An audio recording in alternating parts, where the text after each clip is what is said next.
unmute yourself, Dr. Sarah and Sangam. كلكم أبزي أبزم سنة زلكم سنداتنا أنبيكم رئيساتكم حساباتكم أنا أبزي كتحوسوا نز سندات تدالوا ختم حيشو زمتاكم كلكم على يوتيوب على فيسبوك تكاتاتوا لنا زلكم كلكم وكان كان متاكم نايلومي أرسنا هنتات هاجر مانجستي ستيت بيلدينج إيو أقربتي أتو سنغال ولت مثلا على مدرك أني حونا أسفا وبرهيو نباكم أسفا نبا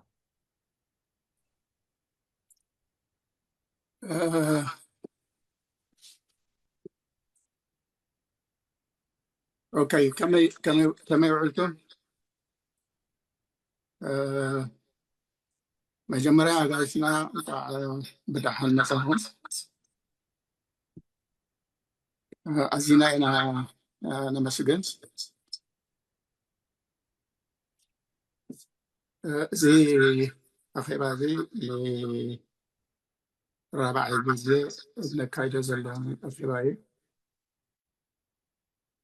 أبزي تفايد أخي بعدات كاب قدمتنا أقدست حسرات نسرحنا غامق وون زفير تنوه لهم كيلنا لنا لمون كم زحلفة أقدستي حسابات سنقنا كم النفايد مع مولو تسفاي سلازي نقول اتقوروا زلهم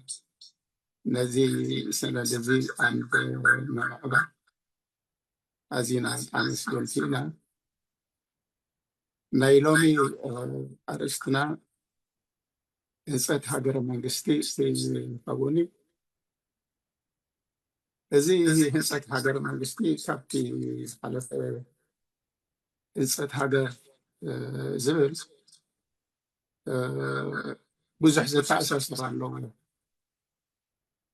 نحنا نزعتهم ثلاثة يوم ببينهم تنتزهم ازدرنا لهم متان التي سرعة بنصر عمقات رخيبو خيط سلام دلنا مخنياتو زعتهم ثلاثة يوم نناتهم عزان نناتهم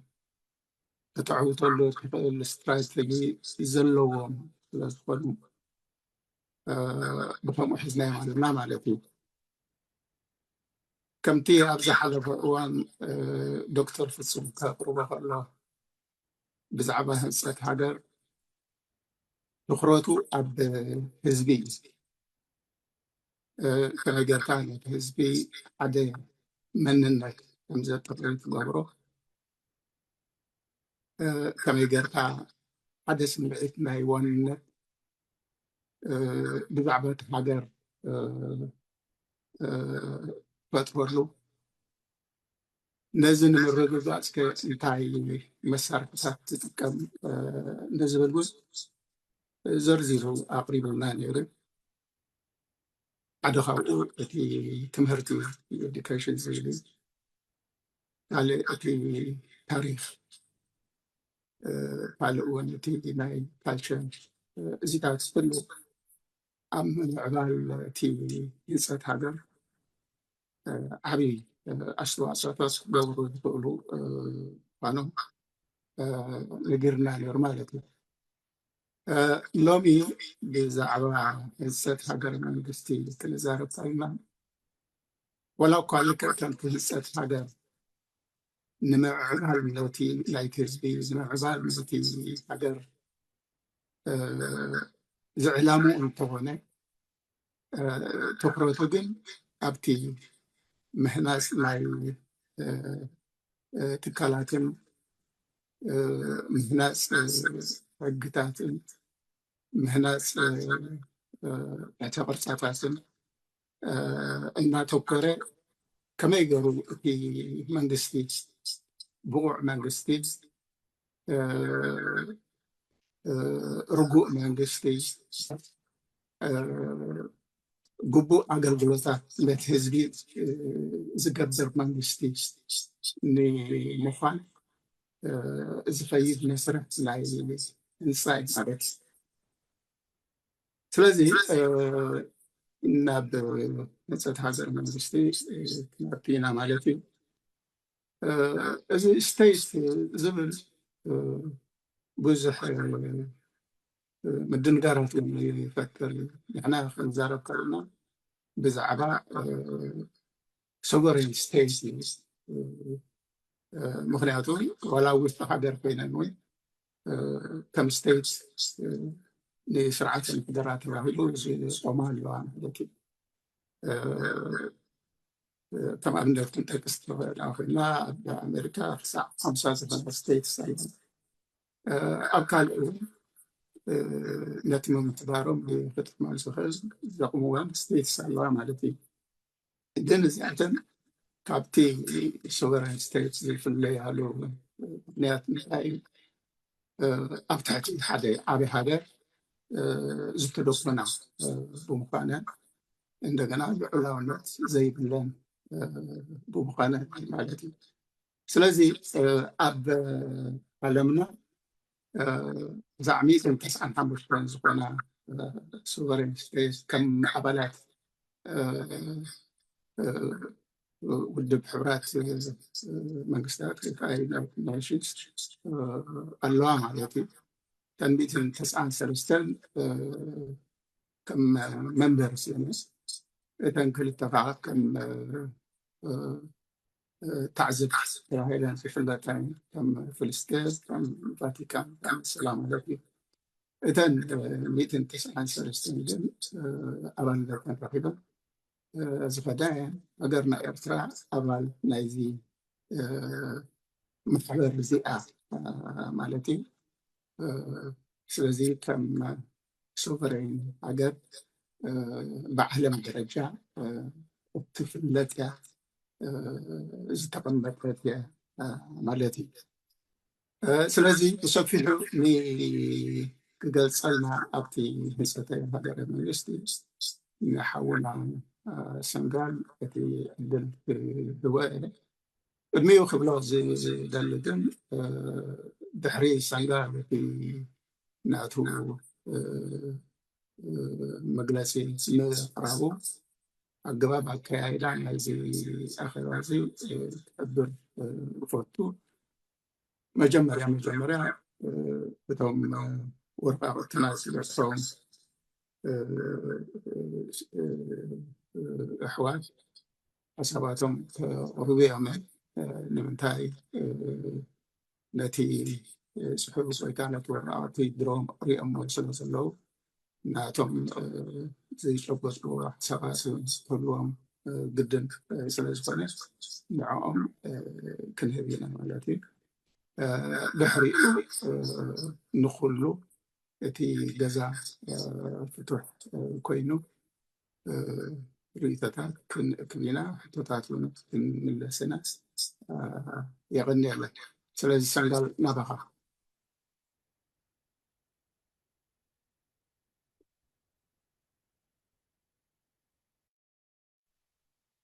يغني لي الصفاو يغني لي أمو جزين أمو قطب البقطة نبتي على استفاقيدي قاب كلكم كم سمعكم قاب صفاو سمهرنا في جنتايو نشن بيلين لنا بعينا جميرنا مجمتا مخناتو إذا حجنا العلاز لنا على استي ستريت بيلدينيا هنسات حقر منقستيا هنسات حقر منقست مالت تستيد دولة زبهال انجب بزعبا نتا بترا زبهال شي بقمينا نحنصا نابتبلينا نخيزلن سجي فتهنص انت العقينا إذا حقر منقستي تا إرترا نبلا زلنا شي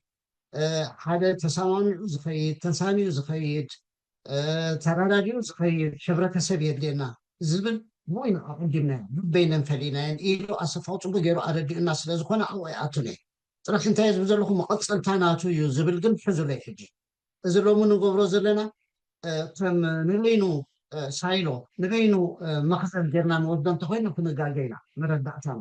ካብቲ ብቀዳማይ ዝተገብረ ንዕኡ እንዳደየብና እንዳምቅበልና ንኸይድ ከም ዘለና ጥራ ኣብቲ ዶክተር ፍፁም ዘቐመጦ እንታይ ነይሩ ጥሙር ሕብረተሰብ ከይሓዝካሲ ንሃንፅ ይትኽእል እዩ ነይርካ እያ መደምደምታ እያ ሒዝናያ ዝወፃና ስለዚ ቅድም ዳድም ክንሰርሓሉ ዘለና ካብ ጥሙር ሕብረተሰብ ተራዳዲኡ ዝኸይድ ሕብረተሰብ ተሳኒ ዝኸይድ ሕብረተሰብ ይፈጥር ክንክእል ኣለና ንሱ ከይፈጠርካ ብዛዕባ ህንፀት መንግስቲ ምዝራብ ኣይተኣልን እየ እንተፈጥንካውን ፈኪድካ ጥርሓካ ትተርፍ ትብል እያ ነይሩ ስለዚ ካብቲ ናይ ዶክተር ፍፁም ዘቕረበልናን ኩሉና ርሒብና ዝተወዳእናዮን እንታይ ነይሩ ትምርጫና ኣኮሞዴሽን ፍልልያት ኣለና ፍልልያትና ግን ከም ፀጋም ምውሳድ እምበር ከም ምክንያት ናይ መፈላለይና ኣይንወሮ ከም ምክንያት ናይ መፈላለይና እንተደኣ ጌርናዮ ናይ ባዶ ድምር ፀወታ ኮይኑ ኩልና ከሲርና ኢና ንወፅእ ኩልና ከሲርናሉ ክንወፅእ ንኽእል ተረዳዲእና እንተሰራሕና ጥራሕ እዩ ግርም ከመይ ንዝብል ብመንገዲ ሶሻል ኮንትራክት ማሕበራዊ ውዕል ጥራሕ እዩ ምክንያቱ እታ ሃገረ መንግስቲ ንብላ ዘለና ኤርትራ ንብላ ዘለና ናይ መን እያ ዝብል ሕቶ እንዲና መጀመርታ መሊሽና እታ ሃገረ መንግስቲ እታ ኤርትራ ትበሃል ዘላስ ናይ መን እያ መን እዩ ዋናኣ ንዝብል ናይቶም ተቃሊሶም ነታ ኤርትራ ዘምፁ ሕጂ ናትና ኢሎም ድላዮም ዝገብርዋ ዘለዉ ናቶም ደ ዋላ ነዞም ሕጂ ንቃለስ ዘለና እሞ ፅሕሎቁ ከዓነያ ኤርትራ ኢድና ምስእትናያ ናትና ድያ ክትኸውን ከምዞም ሎሚ ናይና ተቃሊስና ዘምፃናያ እሞ ንትና ድላይና ክንገብራይና ንብሉ ዘለዉ ከምኡ ድያ ክትኸውን ናቲ ምርጫና ስለናስ መን ዋን ምለስ ስለ ዝግቦ እዩ ኣብዛ ኤሪትራን ሃውስ ኦፍ ዲያሎግ እንታይ ናይና ተረዳዲእና እዛ ኤርትራ ትበሃል እታ ሃገረ መንግስቲ እታ ስቴት ተዳውላ ኤርትራ ናይ ኩልና እያ ናይቶም ዝተቃለሱን ዘይተቃለሱን ብሓባር ብማዕረ ትብፅሓልና እያ ካብ ዝብል መበገስ ኢና ንኸይ ዘለና ስለዚ ቀዳሚት ሕቶ መሊሽና እያ እዛ ሃገረ መንግስቲ ንብላ ዘለና ክንሕንፅን ንድል ዘለና ቅድም ናይ መን እያ ፕሮፐርቲ ራይት ክህልዋ ስለ ዘሎ ናይ ሙሉእ ህዝቢ እያ ሙሉእ ህዝቢ ንብሎ ንመን ነቲ ዝተቃለስን ዘይተቃለሰን የጠቃልል ትብል መበገሲትና እያ ፅቡቅ እማ ሃገረ መንግስቲ ክንብል ከለና ምርናገይ ዝወስደና ብዛዕባ ጥሙር ሕብረተሰብ ብቀዳማይ ተዘራሪብናስ እቲ ስትራቴጂ ከዓ ኣኮሞዴሽን ፍልልያት ኩሉ ዝጣወር መንግስቲ ስርዓተ መንግስቲ ክህልወና ኣለዎ ፍልልያትና ከም ፀጋ ገይሩ ዝኸይድ እምበር ንፍልልያትና መዝሚዱ ዝፀባእሰና ይኮና ንደሊ ስርዓት ንተኸሎ ኣብ ኤርትራ ፖለቲካዊ ስርዓት ነዚ ከም ፀጋ ገይሩ ወሲዱ ንፍልልያትና ኩሉ ተቐቢሉ ኣፍልጦ ሂቡ ዝኸይድ ስርዓት እዩ ዘድልየና ካበል ነዚ ክንገብር እንተኮይና እንታይ እቲ መሰረት እቲ ማእኸል ስሕበት እንታይ ክኸውን ዘለዎ ምክንያቱ ማእኸል ስሕበትካ ንህዝቢ ኣብ ድምር ዘእተወ እንተደኣ ኮይኑ እታ ሃገር ትርጉም የብላን ምክንያቱ ሃገር ህዝቢ እያ እቲ ወሓይዝ ሩባ ጎቦታት ገለመለ ኣይኮነን ካበልና እቲ ማእኸል ስሕበት ናይቲ ድምፂ ሃገር ሰብኣዊ መሰላት ምኽባር ሰብኣዊ መሰላት ኣብ ዝኾነ እዋንን ኣብ ዝኾነ ኩነትን ሰብኣዊ መሰል ናይ ወዲ ሰብ ክኽበር ክኽእል ኣለዎ ሰብኣዊ መሰልን ሰብኣዊ ክብረቱን ዘይትሕሉ ሃገር መኔፃ ክትብላ ኣይትኽእልን ኢኻ ፌት ቢልዲንግ ፌይል ገይሩ ማለት እዩ ኣብ መወዳእታ መለክዕ ኢና እዚ ስለ ዝኾነ ኩሉ እዚ ሕጂ ንዛረቦ ንህንፀት ሃገር ኢልና ንዛረቦ ምውሓስ ሰብኣዊ መሰልን ንሰብኣዊ ክብረትን ኣብ መወዳእታ ናይ መወዳእታ መለክዑ ንሱ እዩ ንሱ ከነውሕዝ ተኽኢልና ጥራሕ ኢና ዓይነት ሂወት መነባብሮ ናይ ህዝብና ከዓኒ ምውሓዝ ዝኽእል ዝብል እዚ ማእኸል ስሕበት ናይታ ህንፀት ሃገር ኢልና ተረዳዲእና ወፂና ካብዚ እንድሕር ደኣ ተበጊስና እሞ እዛ ሃገረ ኤርትራ ንብላ ዘለና ሃገረ መንግስቲ ኤርትራ ናይ ኩልና ካብ ኮነት ንኩልና ብምዕረ ገይሩ ከመሓድረና ዝኽእል መንግስቲ ክንፈጥር ኣለና ናብ ዝብል እያ ትመርሓኒ ሽዑ ጥላይ ትፈቶ እሞ ከመይ ጌርና ንኩልና ብምዕረ ዝጥምት ንኩልና ብምዕረ ዘሳሲ ብሰብኣዊ መስልናን ሰብኣዊ ክብረትን ናይ ኩሉ ብውልቂ ደረጃ ይኹን ብማሕበር ተጠርኒፉ ዘሎ ንኩሉ ብማዕረ ጌራ ትጥምት መንግስቲ ከመይ ጌርና ንፍጠራ ትብል እያ እታ ብድሕሪኣ ትመፅእ ሕቶ ነዚኣ ሕጂ እንታይ ናይ ኢልና ንሕና ናብዚኣ ክንኣቱ ከለና ሕጂ ናይ ሎሚ ዘቕርቦ ዘለኹ ምስርተይ ስትራቴጂታት ኣመራፂታት ዝመረፅናየን استراتيجي او وشتن معات كله يخيل اندي اماراتيتات نيروسي اذن الهيدا بدن هاجر انت زبلنايو نسب او مثلا سب او خبرت توحس لما حبراوي في كونترات تنساسي ديالوج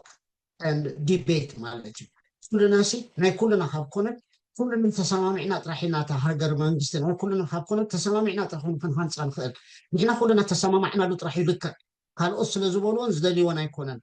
وتصيتنا يحابراو سممعيو نايت دايفرسيتي نبلو زلنا يقابلنا عمود دعطا امبريتس تسامعنا خنكيد انت دعخونا تنعسر استراتيجية اللي انا اب هنصت هاجر لنا حجة عقميتنا ينزلنا تقدامي تتمت حجة انتايا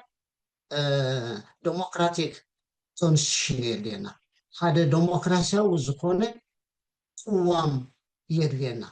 حجي ديمقراسيا وانت دعيلك اتقوام شي بشكل كونتراكت زترغاغص زو حاسه ديمقراسياو قوام كله قونه ازي ديمقراسياو قوام بل ስለዘለኹ ተቀዳመይቲ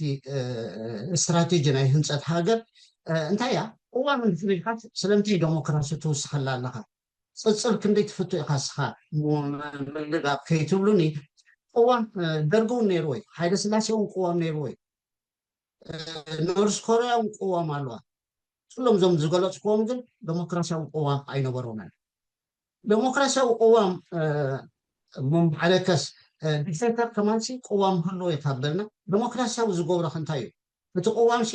ጸዳድቃናቱ ዲ እቲ ከመይ ጸዲቁ قوام ዲ ማለት ክልተ ልሙዳት አጸዳድቃናይ قوام ኣለዋ ሓንቲ በተወከልትና ህዝብ ገይሩ قوام ይጸድቅ እቲ ሓንቲ بريفرندوم ገይሩ ይጸድቅ ሕጂ بريفرندوم تدع ጸዲቁ قوام ዲሞክራሲያዊ قوام ይኸውን ደርግኮ ኣብ 1987 قوام አዳሊሲ ህዝብ ኢትዮጵያ ናይ ሓሶት ሪፈረንዱም አግቢረ ኢሉሲ 87 ካሚት ህዝብ ደግፎ ስለዚ እዚ قوام ናይ ዲኻ ስለዚ او አይግለጽን እዚ ዲሞክራሲያዊ قوام ዝብሎ ዘለኹሲ እንቶ ናይቲ قوام ዲሞክራሲ ቆም خራሎ ማለት ታ ዲሞክራሲ ናይ ህዝቢ በህዝቢ ንህዝቢ ስብል ስለዝኾነ ሕብረት ናይታ قوام ሙሉእ ህዝቢ ክኸውን ትኽእላሎ ንዝብል ያ እንደምንት ፕሮሰስ ከኢምፖርታንት ወይ ብሪፈረንዱም ክጸድቕ እንተኸይሉ ከዓኒ መዲስካ ትድርዑ ኣለኻ ሓበራዊ ስምምዕ ርግኣት ሃገር ህዝቢ ታ ኔሽን ቢልዲንግ ንብላ ዝነበርና ናይ ሞድ ተመለክዒታ قوام ነቲ ዲሞክራሲያዊ قوام ብሪፈረንዱም እንተዳዕቢካ ከዓኒ ትድርዑ ኣለኻ ሃንዛ ትገብሩ ኣለኻ ናይ ብሓቂ ህዝባውነቱ ተረጋግጽ ኣለኻ ምትብል ያ ስለዚ ኣብዚ ዲሞክራሲያዊ قوام ግን እቲ አጸዳድቃናቱ ህዝባውነቱ ይኮንካ ትርኢ ንተብኣው መሰልን ሰብኣው ክብረትን ኣብ ድምር ዘእተወድዩ እዚኣ ሓንቲ ብድሕሪኡ ሰብኣው መሰልን ሰብኣው ክብርን ስለ ዝሓስካ ሃገር ኣብቲ ስቴት ቢልዲንግ ክትኸይድ እንተደኣ ኮይንካ ብድሕሪኡ ዝመፅእ እንታይ እዩ ዲሞክራሲያዊት قوام ክገብር እየ እንተደኣ ኢልካ እታ قوام ካስ ኣብቲ ትሕስኡ ዝኸይድ ዘለኹ ፖለቲካዊ ፍትሒ ኣለዋ ዶ ምክንያቱ እዚ እንሪኦ ዘደይ ህዝቢ ተዛትዩ قوام ገይሩ እወይ قوام ካኸት ትሕዝቶ ኣነገረኒ ነቲ ፕሮሰስ ጥራሕቲ ንገረኒ ኣብኡ ዘሎ ትሕዝቶ እንታይ እዩ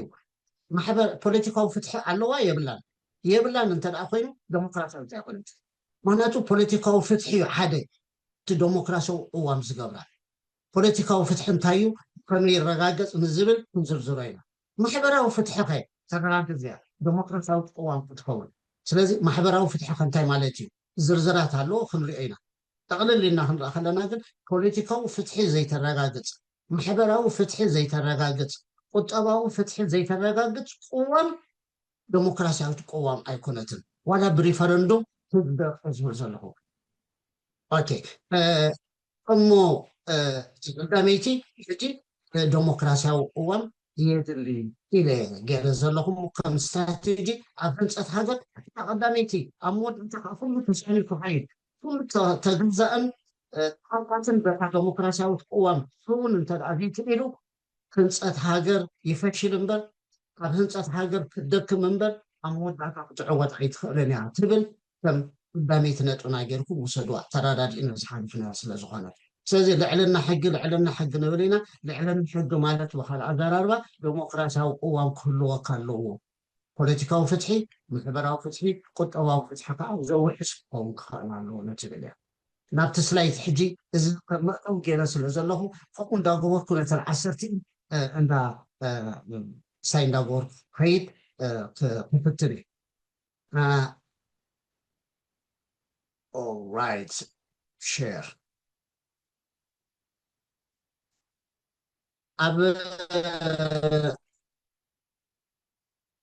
ኣብ ህንፀት ሃገር ካልእ ኣገዳሲ ቴክኒካል ዝኾነ ነገር ግን ኣገዳሲ እንታይ እዩ ብዛዕባ ሕጂ ጥራሕ ኣይትሕሰብ ምክንያቱ ህንፀት ሃገር ክትብል ዘለኻሲ ንመዋዕል ኤርትራ ንብላ ዘለና ሲ ከመይ ክትኸውን ትደሊ ዝብል ራእይ ክህልወካ ኣለዎ ስለዚ ቪዥናሪ ቲንኪን የድልየካ ብቀዳማይ እንታይ ኢልና ነርና ክሪቲካል ቲንኪን የድልየና ዲዛይን ክንገብር ኣብ ህንፀት ሃገር ክሪቲካል ቲንኪን የድልየካ ካብኡ ንላዕሊ ግን ንነዊሕ ግዜ ዝጥምት ኢኻ ክትሓስብ ዘለካ ምክንያቱ እታ ንኣብነት ትራንዚሽናል ጃስቲስ እንተኢልካ ናይ ሕፂር ናይ ማእኸላይ ግዜ ኢኻ ትዛረብ ዘለካ ህንፀት ሃገር እንተኢልካ ግን ነዚ ሕጂ ዘሎ ጥራሕ ዘይኮነሲ ንነዊሕ ግዜ ዝጠመተ ሓስብ ክትክእል ኣለካ ስለዚ እቶም ኣብ ኣሜሪካ ንኣብነት መንግስቲ ኣሜሪካ ሲ ዴሞክራስያት ያወና እንድሕር ዳእና ቅድሚ 200 ዓመት ነዚ ሕጂ ዘሎ ዴሞክራሲ ኣብ እምሮኦም ሰሪፆም ከምዚ ዓይነት መንግስቲ ክምስርት ኢና ኢሎም ቅድሚ 200 ዓመት ኣቦታቶም ትኢሎም ዲዛይን ገይሮም ዝቐመጥዎ ቅዋም ምስ ግዜ እንዳማዕበልዎ ዋላ ይኽይዱ እምበር ስለዚ ቪዥናሪ ቲንኪን ብጣዕሚ የድልየና እዚኣ ሰንጋ እቲ ስላይድስ ምንቲ ፅቡቅ ክረአ ኣብ ታሕቲ ከተዕብዮ ትኽእል ኢኻ ወይ ከዓ ፉል ስክሪን እንድሕር ጌርካ ሓራይ ታንክ ዩ ሓራይ ሕጂ ኸ እስኪ ከመይ ትሪኦ this is better very good ስለዚ እንታይ ዝብል ዘለኹ መወከልሲኹም ከንታይ እዩ መወከልሲና እዚ ኢንተርናሽናል አይዲኤ ዝበሃል 30 ዓመት ዝገበረ ኢንተርጋቨርንመንታል ኤንጂኦ እዩ እዚ ዴሞክራሲያውያን ሃገራት ኩሉ እቲ ዴሞክራሲ ከመይ ገይሩ ክምዕብል ኣለዎ ካብ ሕሉፍ ዴሞክራሲያትናስ እንታይ ኢና ክንምሃር ዝግባእ ኢሎም ሓደ ኤንጂኦ መስሪቶም ኣለዉ ብዛዕባ ዴሞክራሲ ጥራሕ እዩ መፅናዕቲ ዝገብር ኩለን መንግስታት 37 መንግስታት በፂሐን ኣለዋ ሳንዱ ስለ ዝገብርኦ ብጣዕሚ ብዙሕ ፋንድ ዘለዎ እዩ ኣብ ዓለም ኣለዉ ዝበሃሉ ብዛዕባ ዴሞክራሲ ዘፅንዑ ዝመራመሩ ንኩሎም እንዳቆፀረ ብፓርታይም እዚ ዓመት ዴሞክራሲ ኢንዴክስ ዘ ግሎባል ስቴት ኦፍ ዴሞክራሲ ኢሉ ዘዳሉ እንተዛርበኩሞ ብጣዕሚ ሓጋዚ እዩ ብፍላይ ካብ 2002 ጀሚሩ ክሳብ 2005 ዝገበሮ ሪፖርትታት ኢልኩሞ ናይ ኩሉ ብዓይነቱ ብእዋኑ ዝግበር መፅንቅፅት ንፀሚቁ ዝቐረበ ስለዝኮነ ኣገዳሲ ዶኩሜንታት እዩ ዘለዎ ንሱ ንባዕሉ ነዚ ናይ ትራንስፎርሜሽናል ኢንዴክስ ኣብኡ የእቱ እዩ ነዚ ፍሪዶም ሃውስ ዝገብርዎ ንዕኡ ኣብ ፀብፃብ ኣብ ማእኸል የእቱ እዩ ስለዚ ብዙሓት እዞም ካልኦት ቲንክ ታንክ ዝገብሩ ኣብ ግምት እውን ዘእቱ እዩ እሞ ከም ኣገዳሲ መለክዕ ርኢናዮ ኦብጀክቲቭስ ናይ እቶም ዕላማታት እቶም ቀንዲ ዕላማታት ናይ ህንፀት ሃገር ከዓኒ እቶም ዝገለፅኩልኩም እዮም ናይ መወዳእታናሲ እቲ ዕላማና ፖለቲካዊ ፍትሒ ማሕበራዊ ፍትሒ ቁጠባዊ ፍትሒ ንምርግጋፅ እዩ ህንፀት ሃገር ስኢላ ከም ንበይና ተቐሚጣ ትኸይድ ነገር ኣይኮነትን በዞም ሰለስቲኦም ጥርሓ መለክዒታት ጌርካ ህንፀት ሃገር ተገይሩ ዶ ሓንቲ ሃገር ኣብ ህንፀት ሃገር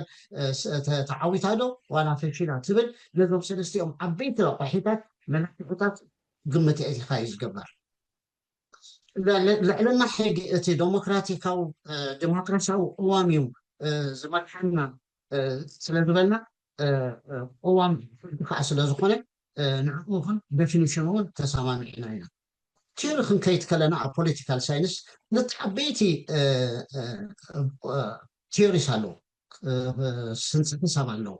እቲ ሓደ ሞኖሊት ቲዮሪ ዝበሃል እዩ እቲ ካልኣይ ፕሉራሊስቲክ እዩ ሞኖሊት ቲዮሪ ዝበለ እንታይ እዩ እቲ ስኻ ኣብ ህንፀት ሃገር ተስቦ ዘለካ ፖለቲካል ሲስተም ሲ በቲ ኣብ ስልጣን ዝሓዘ መንግስቲ ዝስእሎ ወይቶም ኤሊት ብዝገብርዎ ሲ ህዝቢ ክኽተለዎ ኣለዎ ዲኻ ትብል ዝብል እዚ ሓደ ቪው እዩ ካልኣይ ቪው ከዓኒ ኣይኮነን መንግስቲ ንፅቡቅ ድልየትን ውሳኔና ህዝብ ተኸቲሉ ዝኸይድ እምበር መንግስቲ ተኸታሊ ናይ ህዝብ እምበር መንግስቲ ወሳኔ ወናኔ ናይ ህዝቢ ኣይኮነን ዝብል እዚ ፕሉራሊስቲክ እዩ እዚ ፕሉራሊስቲክ ቲዮሪ ሕጂ ንምንታይ ዝሕግዘና ምስታ ዶክተር ፍጹም ዘቕረበልና ኣብ መወዳእታ ተሰማሚዕና ዘቐመፅናያ እታ ኣኮሞዴሽን ስትራቴጂና ኣኮሞዴሽን እንታይ ማለት እዩ ናይ ኩሉ ባህሊ እንተይልካስ ኣብ ኤርትራ ዘሎ ባህሊ ኩሉ ናይ ኤርትራ እዩ ናትና እዩ ቋንቋ ኩሉ ቋንቋ ናትና እዩ ገለ ኩሉ እሱ ናትና እዩ እንዳበልና ንሪኦ ፕሉራሊስቲክ ቪው ይበሃል ሽዑ ጥራሕ ኢና ከም ሓደ ህዝቢ ምልያትና ሓድነት ኣብ ብዙሕነት ክነረጋግፅ ንኽእል ነዚ ፕሉራሊስቲክ ቲዮሪ እዩ ድሓር ክመፆ ስለ ዝኾና ክሕግዘና ኢና እዚ ማሕበራዊ ፍትሒ ንብሎ ዘለና እንታይ ማለት እዩ ምክንያቱ ኣታ ናይ ዶክተር ፍጹም እታ ኔሽን ቢልዲንግ ብወቂዕና ዝነበረ ኣኮሞዴሽን ስትራቴጂና ሶሻል ኮንትራት ይከኣል ማሕበራዊ ውዕል ንብል ኔርና ሞ እንታይ ማለትና እዩ ማሕበራዊ ውዕል ክንብል ከለና ወዲ ሰብ ብባህሪኡ ኣብ ማሕበር ክነብር እዩ ዝደሊ ስለዚ ኤርትራ ንብላ ዘለናስ ማሕበር እያ ዓባይ ማሕበር ፖለቲካል ኮሚኒቲ እያ ኣብኣ ክነብር ሲ በቲ ካልእ ከዓ ባህሪኡ ከዓኒ ገባትን ኣማፅን እዩ ሕጂ ዘን ክልቲአን ከመይ ገይረን ይካየዳ እያ ፓራዶክስ ኣብ ዘሎ ብባህሪኡ ማሕበራዊ ኣብ ማሕበር ጥራሕ ረብሓይ ኣብ ማሕበር ጥራሕ እዩ ዘለዎ ኢሉ ሓሲቡ ዝንቀሳቐስ እዩ ሓቂ ከዓ በቲ ሓደ ከዓኒ ኣብ ማሕበር ኣትዩ ከዓ ክዕምፅ ዝደሊ ክግብዝ ዝደሊ እዩ ስለዚ እዚ ክልቲኡ ከመይ ጌርካ ተቃርኖ ንዝብል ከም እቲ ኮንፍሊክት ኦፍ ኢንተረስት በዚ ማሕበራዊ ውዕል ጥራሕ ኢኻ ስለዚ ናይ ግድነት ተገዲዱ ኣብ ዲያሎግ ኤንድ ዲቤት ኣትዩ እንካን ሃባን ተባሂሉ ክልቴና ከሲርና ካብ ንተርፍ ኩሉና ተዓወቲ ንኾነሉ ኩነታት እንታይ እዩ ኢሉ ንተርፍ ሕብረተሰብ እያ እዚኣ ተመልክት እሞ ነቲ ፕሉራሊስቲክ ብዙሕነት ሓድነት ኣብ ብዙሕነት ንብላ ዘለና በዚ ማሕበራዊ ውዕል ጥራሕ ክትመፅእ ትኽእል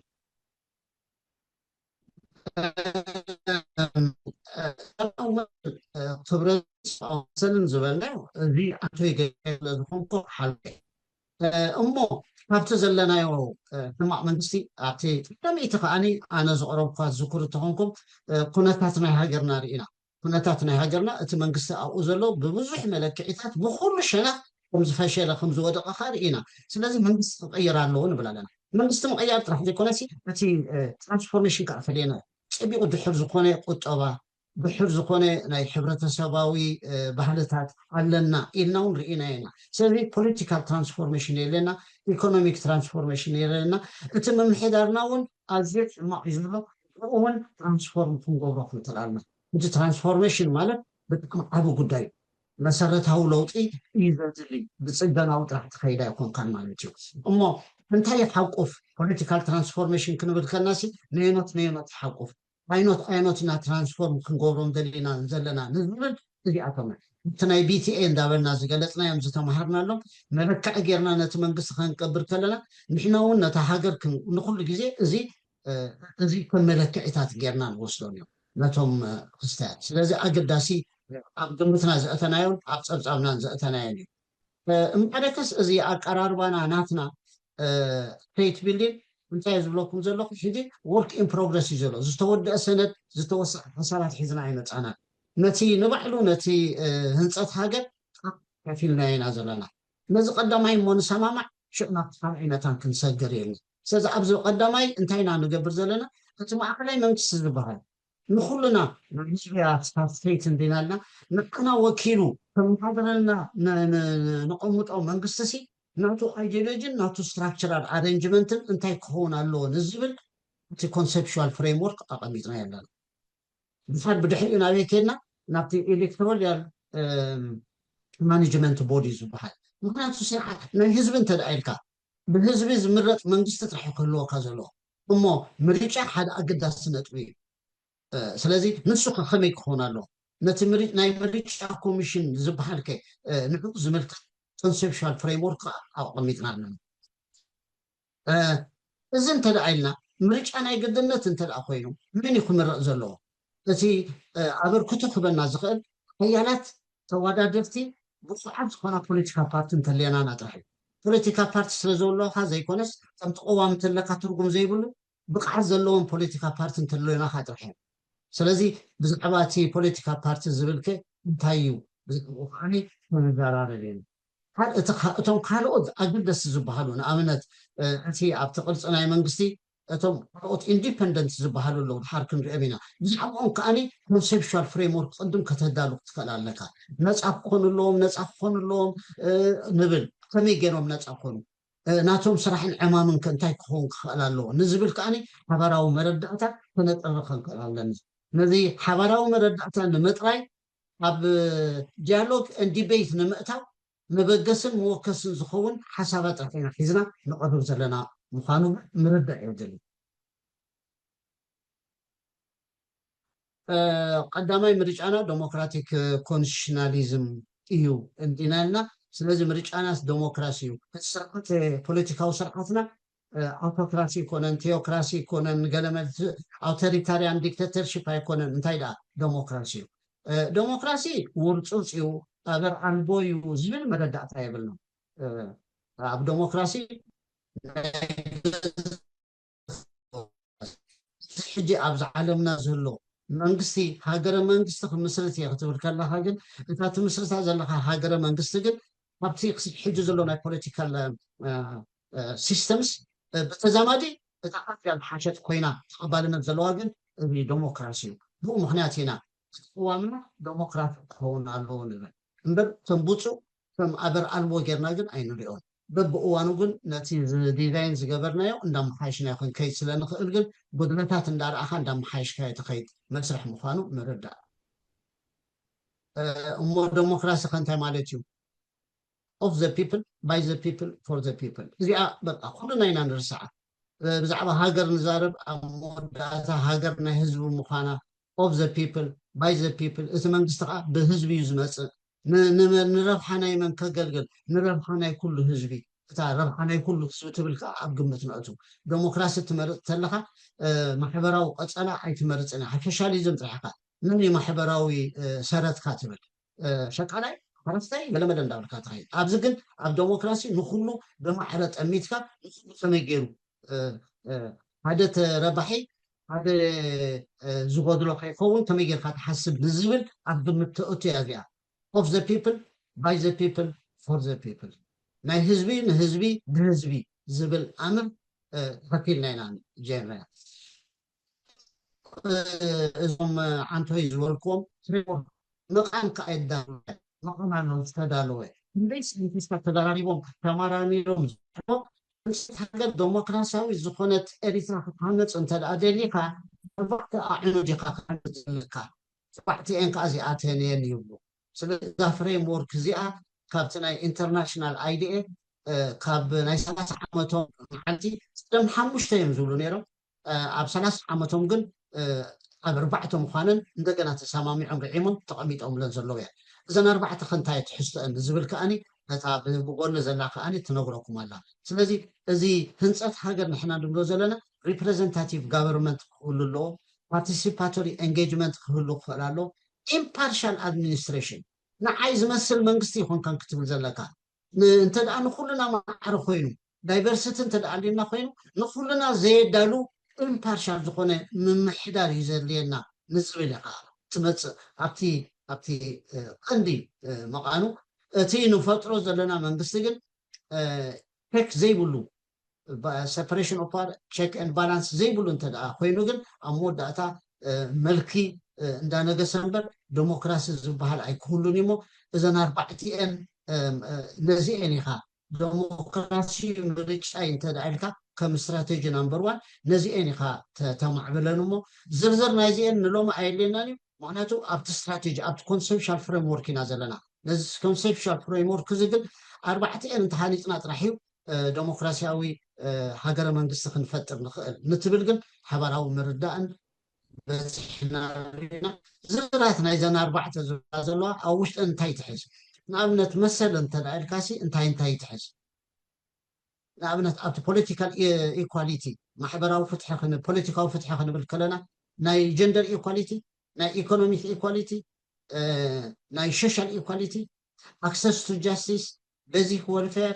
እቶም ሲቪክ ሊበርቲ ዝበሃሉ ዘለዉ ሓሳባት ከናይ ምግላፅ ገለ ነዞም ኩሎም እዚኦም ተሓቁፍ ምዃና የርእየና ኣሎ ፓርቲሲፔት ክንብል ከለና እንታይ ይሓቁፍ ሪፕሬዘንቴሽን ውክልና ክንብል ከለና ኩሉ ግዜ ኢና ንጋግያ ክንጥንቀቐላ ዘለና ጉዳይ ስለ ዝኾነት እቶም ሊቃውንቲ ገይሮሞ ዘለዉ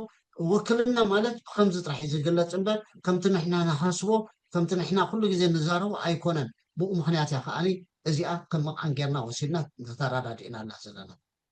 ኩሉ ግዜ እታ ቀዳመይቲ ጎል እንድዮ ዘለኹ ስትራቴጂና ቀዋማዊ ዴሞክራሲያዊ ቅዋም ክንብል ከለና ዴሞክራሲያዊ ቅዋም ሲ ንባዕሉ እንታይ ኣለዎ መትከላት ኣለዎ ስለዚ ክትክሎ ዘለካ ከም ኣቐሚጥና የማለና ፀባሕንኮ ኣብቲ ናይ ህንፀት ሃገር እዚኦም ናይ ግድነት ኣብኡ ሪፍሌክት ክገብሩ ክኽእሉ ኣለዎም ኣብ ትሕቲ ምንታይ ኣብታ ቅዋም ዝንብላ ዘለና ዴሞክራሲያዊት ቅዋም እያ ትብል ከለካ እዞም ሸውዓተ እዚኣቶም መለክዒታት ክትሪኦም ክትክእል ኣለካ ናይ 52 ቅዋም ነይራትና ናይ 97 ቅዋም ነይራትና ብመንፅር እዚኦም ኢና ክንጥምቶ ዘለና ክንጉምጉሞ እንተኮይና ሙሉእ ድነይሩ ሙሉእ ኣይነበረን ልክዕ ድነይሩ ልክዕ ኣይነበረን እቲ ኮንተንት ናቱ እቲ መስርሒ እውን ኢኳሊ ኢምፖርታንት እዩ እቲ ኮንተንት ግን ዝበለፀ ኢምፖርታንት እዩ ስለዚ ንዕኡ ክትግምት ተኮይንካ ዝሕግዙካ ረቑሒታት እዚኣቶም እዮም ካልኣይቲ ስትራቴጂ እሞ እቲ ዴሞክራሲያዊ ቅዋም ስ ኢልኩም እዚ ዴሞክራሲያዊ ቅዋም ብከመይ እዩ ዝመፅእ ቅዋም እንተዳ ኢልካ ናይ ህዝቢ እንተዳ ኢልካ እሞ እንታይ ኢና በታ ሓንቲአን መሪፅና ንዓኣ ኣመንድመንት ትፈቅድ እያ እሞ ቅዋም ናይ 97 ወይ ናይ 52 እንተወሲድካ ምርጫና ብክእል ድ ክፍት እንዲ ናይ 52 ዋላ ንውሰዳ ናይ 97 ንውሰዳ ኣብ ውሽጣ እቲ ቅዋም ከመይ ገይሩ ይመሓየሽ ዝብል አንቀፅ ኣለዎ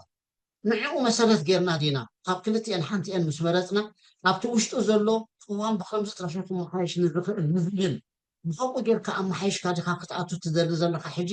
ነዚ ህንፀት ሃገር ሓድሽ ክንጅምር ኣለና ምክንያቱ ተቀዳማይ ፌይል ገይሩ እዩ ንብል ስለ ዘለና ዋላ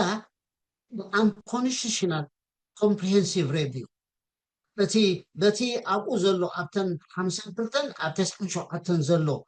ቅዋም ከመይ ጌርካ ተመሓይሾ ንዝብል ካብኡ ወፃኢ ክፉት ብዝኾነ ምክንያቱ ሶሻል ኮንትራክት እዩ ኣምርና ካብኡ ወፃኢ ንኩለን ኣዋሲብና አንኮንስቲቱሽናል ኮምፕሪሄንሲቭ ሬቪው ዝብል ኮንሰፕት ኣሎ ንሱ መበገሲ ንገብሮ ንሱ ነንፅፎ ኣቲና እንዳመሓይሽና ንከይድ we don't have to invent the wheel እዚ ኣቦታትና ኣያታትና ዘዳለውልና ንብረትና እዩ ሃብትና እዩ ንሱ ከም ሃብትና ጌርና ክንወስዶ ኣለና ምክንያቱ እታ ኣኮሞዴሽን ትብላ ዘላ ከም ሕብረተሰብ ተሳኒዕካ ክትከይድ እንተደኣ ኮይንካ ናይ ኩሉ ርእቶ ክትሓቁፍ ክትኽእል ኣለካ ዋላ ናይቶም ዘይትፈትዎ ስለዚ ናይ ኩሉና መታን ክሓቁፍ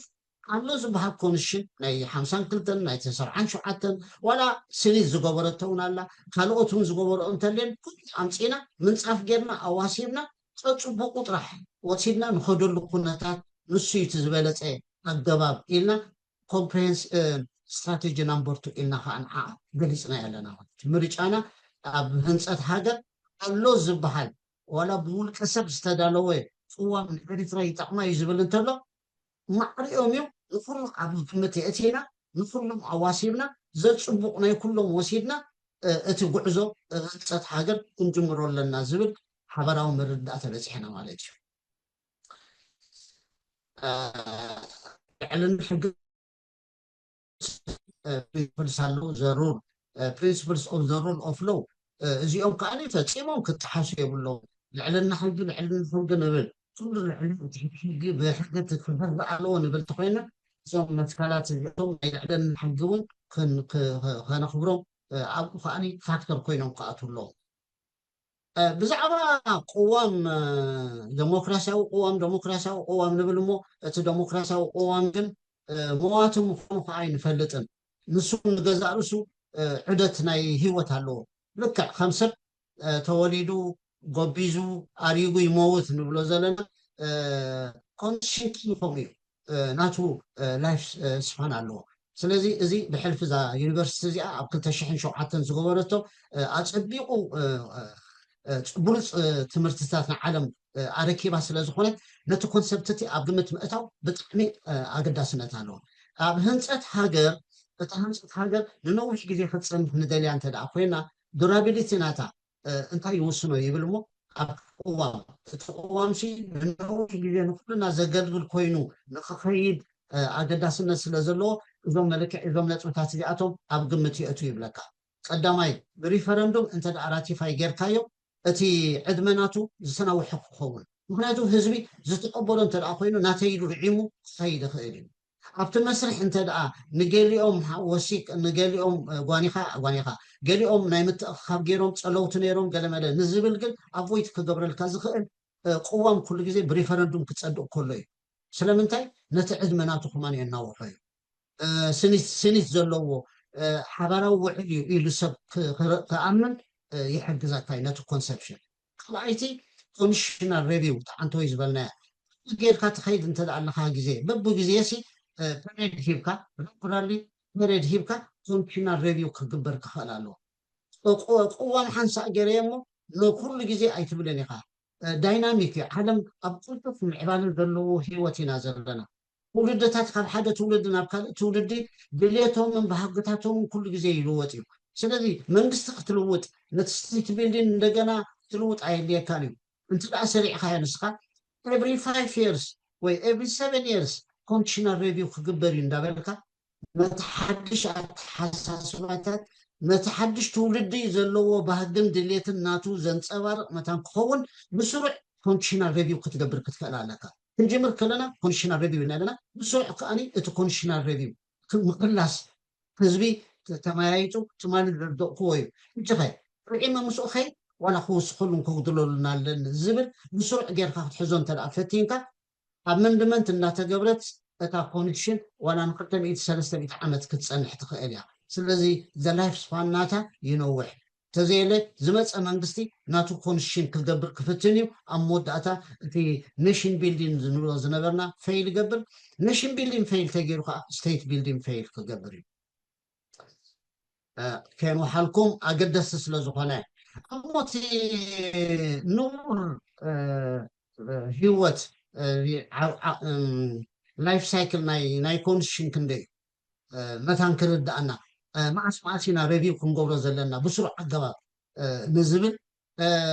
ካብ 1789 ዝነበረ ኮንዲሽን ብምሉኡ እዛ ናይ ቺካጎ ዩኒቨርሲቲ ከዓኒ ብምሉኡ ኣምፅያ ሂወት ነይሩስ ሞይቱ ቅዋም ሞይቱ ንዝብል ሲ ክንደይ ግዜ እዩ ዝወስደሉ ነይሩ ወዲ ሰብ ዕድሚኡ ክንደይ 70-80 ቅዋም ከ ክንደይ ዕድሚኣ ንዝብል ዝገበርዎ መፅናዕቲ ኣሎ ካብ 1789 እየ ዝብለኩም ዘለዎ ስለዚ ኣቨሬጅ ሚን ላይፍ ስፓን 17 ዓመት ጥራሕ ስለዚ ከምዚ ክንሓስብ ክንከል ኣለና ፍሬም ክንገብሮ ተሓሳስባና ካብ እቲ ሚን ከ 8 ዓመት ጥራሕ እዩ ኣብ ላቲን ኣሜሪካ ክሳብ 12 ዓመት ይፀንሕ ኣብ ኣፍሪቃ 10 ዓመት እዩ ማእኸላይ ዕድሚኡ ኣብተን ካልኦት ሃገራት ከ 8 ዓመት ዝበፅሓ እውን ኣለዋ ስለዚ ንሕናሲ እዚ ሬቪው ኮንዲሽናል ሬቪው ንብሎ ዘለና ብስሩዕ መንግስቲ ከይተቀየረ ብልጠምጠም ከይበልና ክንገብሮ ዘለና ንቡር ሬቪው ምዃኑ ካብ ክንመሃር ንኽእል ኢና ስለዚ 10 ዓመት ኣብ ኣፍሪቃ እንተይሉና ሲ ንሕና ስለምንታይ ኣብ 7 ዓመት ዘይንገብሮ ካይንድ ኦፍ እንሻለካ ክንዘራረበሉ ክንዝትየሉን ማሕበራዊ መረዳእታን ክንበፅሓሉ ዘለና እዩ ካልኣይ ልደት ዓመተን ከየኽበራ ቅዋማት ዝሞታ ናይ ኤሪትራ ንፈልጣ እንዲና ቀዳማይ መዓልቲ ልደታ ከየኽበረ ድያ ሞይታስ ዋላ ኣኽቢራ ድኻን ከዛርብ ይኽእል ክኸውን ግን ቀዳማይ ናይ ዓመት ልደታ ከየኽበረት እያ ሞይታ ተባሂላ ናይ 97 ዘጋጥመንከ ኣብ ዓለም ኣለዋ ዶ 700 ኣለዋ 700 ሲ ካልኣይ ልደት ዓመተን ከየኽበራ ሞይተን ነዚ እውን ኣብ ግምት ምእታው ኣብ ፀብፃብ ምእታው استراتيجي نمبر سالسيتي إذا ديمقراطياوي قوة ميلينا ينبل نتدأ لنا خوينا تي مخاني social contract كأنه بلا لنا ناتناسي accommodation ينبلنا لنا نقوله political system نمورس on ناسي نتحانا تقونا له تي mode of decision making يزارب زرلو نقول سورينا نتي نتحدناسي بنكون نكنيتيا تنصت حاجة فايزلو تبل انت الأخير it's a mode of decision making أتميلا ما يحبروا مرددا بتمين فايزلو العذراء عينة ديمقراطي خاتدل زلها ليبرال ديمقراطي deliberative democracy participative democracy يمقلو بمنصر ناي mode of decision making بمنصر كال perspectives كالوت نديمقراسي نقولشون دم بمنصر ناي decision making ما خلينا حاجة تقدسنا زلا مثلا شوف الكونتراست سلازم رزنا accommodation سلازم رزنا ات decision making انتي موت كحز كخال الله نمرج أنا deliberative ما أخلينا تكون زلاكا اتيهم نفسه كفسب اتا بارتيسيباتيف انت الاركان تاع دايركت ديموكراسي خا بقى امود اتاسي انتي تدليل كامسه بالبول غيرو انا دي ادل مسوله ريفرندوم غير كتود بقى كده ماجوريتي بوت رح تجبر سي اذا عينت اكايدا ديموكراتيكيو ግን الماينوريتي رانس بزح አይحلوني ليبرال زبحال قالو እቲ deliberative ተኮይኑ ግን እንታይ ዝገብር ኣብ ዲያሎግ ዲቤት ይዘእትወካ ስለዚ ናይ ኩልኻ መታን ናይ ኩሉ ቮይስስ ከም ዝስማዕ ናይ ማይኖሪቲ መሰላት ሕሎ እንተደኣ ኮይኑ እዛ deliberative ዴሞክራሲያ ብመንፅር ናይ ሞድ ኦፍ ዲሲዥን ቤኪንግ ነዚኣ መሪፅና ስማዕ ፈላይ መንገዲ ፈላይ ምሪካ ሒዝና ንኸይድ ከም ዘለና ንምርድጋ እዚ deliberative democracy ገሊኦም ናይ ፖለቲካል ቃውንቲ ፖለቲካል ፕሉራሊዝም ኢሎም ዝገልጹ ናይ ኩሉ ትብል ስለ ዘለኻ accommodation ትብል ስለ ዘለኻ ዓዲ ናይ ኩሉና ናይ ኩሉ ድምፂ ክስምዕሎ ትብል ስለ ዘለኻ ኩሉ ንገብሮ ምንፅንቲ ሃገርሲ ንረብሓ ናይ ኩሉ እዩ ትብል እንተደኣ ኣለካ ኮይንካ እዚአን ፖለቲካል ፕሉራሊዝም ነዚአን ንዳይቨርሲቲ ኣብ ግምት ዘእተወ peaceful coexistence كله كافلالو moderation common good and liberal democracy زبل وددون اوشتو زلو خاني حجي كله ب ديالوج ديبيت راح يفتح يكون عم بيجرش خاني liberal democracy كله انتم political parties امود اتا كومبيت جيران كاني من في زحدالو كناتاتون فطر تسالالك فبيكون بيدرو بحاسي نربحنا كل ندابلكا كان نربح كل كان يسرح خايتر اني ابغمت ميزان زختو هونا له سلازي بوليتيكا بلوراليزم ميزاناوነት ዝሕዝዩ ዝና ዘትሕዘና እዩ ስለዚ እዚኣ ከዓኒ ንተቀዳመይቲ ዝበልና ተኣሳሲራ ትኸይድ ስትራቴጂ ቁፅሎት ማዕተይ ብጣን ብዘለን እሳ ኮንዲሽናል قواماوي ديمقراسياዊ قوام كهلونا انت دعيلنا كم استراتيجي رابعي غيرنا وسيلنا زلنا انتي زي هاف اندبندنس ناي كاونترفيلينج انشيوز اتي لومو زنبر اسرار حريقهم ولهم انتي زبل نيرو مسلاكا كله سلطان واحد حتى ما اخيرو ابو ايكونن اتي سلطان مو بوليتيكاو سلطان دانات من كم قارحلو نابزم سلسيو نمن ناب حقاقي فصامي فراد اكل زبل كونسبت منوح جزء صريح لومي ابز اونزي اوتديتد كويني زي هاي بخمسه غير كات راحسي سوشياليزم ديموكراتيك كويني على العالم حجي فتو في نفسه ابيتا دم كسرحلو زي كالي هوا فاصني هو بديموكراسي يموتو تمريصو ولا يموتو امني بنتا نبرحناتو غلوط لزخلو قدادات يرخبو نيرو ስለዚህ በዚህ ቢዝነስ as usual ሎሚ እቲ ውሕዝ ዝኾነ ዲሞክራሲ ክትሰርሕ ኣይትኽእልን ኢኻ እዮም ዝብሉና እዛ ካልኣይቲ ካሪኢኹም እንትኾንኩም ቼክ ኤንድ ባላንስ ምቁፅፃር ናይ መን ናይቲ ሓጋጊ ኣካል ናይ ተግባር ኣካል ፈፃሚ ኣካል ናይቲ ፈራዳ ኣካል ዝብል ኮንሰፕት ተሕቲ ሓፂር እዩ ነይሩ እዚ ኣውደይትድ ኮይኑ እዩ ሕጂ ኣይ ብከምዚ ጥራሕሲ ውሕዝ ዝኾነ ዲሞክራሲ ክትሰርሕ ኣይትኽእልን ኢኻ እሞ ኸደኣ እንተደኣ ኮይኑ እዚ ኢንዲፔንደንስ ናይዘን ካውንተርቬይሊንግ ኢኒሺየቲቭስ ሃገር ህንፀት ሃገር ማለት እዘን ትካላት እዚኣትን ምህናፅ ማለት እዩ ዝብል ዘሎ ምህናፅን እንደገና ነዚአን ኩለን ክህልዋካ ክኽእል ኣለዎን እንደገና ኩለን ከዓኒ ኢንዲፔንደንስ ናተን ክሕሉ ክኽእል ኣለዎ ሓደ ንሓደ ኩለን እዚኣተን እዘን ዕኑድ ዝበሃላ ዘለዋስ ኢንዲፔንደንት ክኾና ኣለወን عند حاليا جزا خسر حيت خلينا متأثر كأبتر عليه اليوم هو خل أيت نجم بنتايا ክሮስ ኢንሽናል ኮላቦሬሽን ከዓ የድልያ ስለዚ ቅድም ውሕስነትካ እዞም ኩለን ዝበሃላ ዘሎ ትካላት መንግስታዊ ትካላት እየን ስቴት ኢኒሽንስ እየን ራዘር ፕሮፌሰር ኪዳነ እኳ ኣናቶ እንዲያ ከመይ ገይሩ ከም ዝፅዋዕ ድሓን ክነግረና እዩ ኣብ መወዳእታ ኣብቲ ናይ ፕሮፌሰር ኪዳነ ዘቕረቦ መፅናዕቲ እውን ልክዕ ነዚ ኮንሰፕት እዚ ዝገልፅ እንታይ ዝብል ኩለን ኢንዲፐንደንስ እንተደኣ ዘይኮይነን በቲ ትራዲሽናል ክላሲካል ንፈልጦ ዝነበርና ውሕድ ዝኾነ ዲሞክራሲ የለን መነን እዚአን ኣብ ሰለስተ ይምቀላ ሓደ ፎርማል ኢኒሽንስ ንብለን እዘን መንግስታዊ ዝኾነ ተጋጋ ኣካል ፈራድ ኣካል ኣካል ንብለን እዚአን ሰለስተ እየን ኣብዚ ወሲኾመን ዘለዉ ኣብ ፎርማል ዝበሃላ ዘለዋ ሕጂ በቲ እዋን ውሕስነት ረኺበን እቲ መንግስቲ እዚኦም ሰለስተ ኣካላት እንዲኦም ናይቲ ማእከላይ መንግስቲ ነይሮም ልክዕ ከምኦም እዩ ይበሃል ኣሎ መን እቲ ፖለቲካ ፓርቲ ነፃ ጥራሕ ክኸውን ዘለዎ ናፅነት ናቱ ካብ ናቶም ምዕንፃፅ ነፃ ዝኾነ ፖለቲካ ፓርቲ እንተደኣ ዘይብል ፎርማል ኢኒሽን ይስንሱ ሱፕራናሽናል ቦዲዝ ዝበሃል ኣለዋ ምክንያቱ ሃገር ንበይና ስቴት ኣይትነብርን እያ ሃይላንድ ኣይኮነትን ኣብ ሕቡራት መንግስታት ኣቲና ኢና ኣህጉራዊ ሕጊ ኣለና ስለዚ ነቲ ኣህጉራዊ ሕጊ እውን ኣብ ግምት ዘእተወ ሱፕራናሽናል ቦዲ ዝበሃላ ካብ ናይቲ ሃገራዊ ህንፀት ጌርካ ኣብ ግምት የእትውወድ እዩ ዝብል ዘሎ ነዚኦም ኩለን ፎርማል ኢኒሽንስ ኢሉ ብሓደ ካታጎሪ ይገብረን እተን ካልኦት ኢንዲፐንደንት ቦዲስ ኢሉ ይፅውዐ ኢንዲፐንደንት ቦዲ ዝበሃላ በዓል መንየን ንብሎ ዘለና ስርዓት ዲሞክራሲ ስርዓተ ምርጫ ኣገዳሲ እዩ ብምርጫ ጥራሕካ ስልጣን ክትሕዝ ትኽእል ፖለቲካ ፓርቲ ክህልዎ እየን ክሳዕ ዘይሓዛ ግን ከም ሰበን እየን ስለዚ ኣብ ስርዓተ ምርጫ ተገይሩ ናይ ብሓቂ ውድድር ሌላን ጎሌላን ዘይብሉ ዝኸውን እንተደኣ ኮይኑ ነፃ ዝኾነት ኤሌክትሮላ ኣውቶሪቲ የድልየካ ኤሌክትሮላል ማኔጅመንት ቦዲ ኢልና ንፅውዓ ዘለና ነፃ ዝኾነ ናይ ምርጫ ኮሚሽን የድልየካ ስለዚ እዚኣተን ከዓ ኢንዲፐንደንት ቦዲ እየን ኢልዋን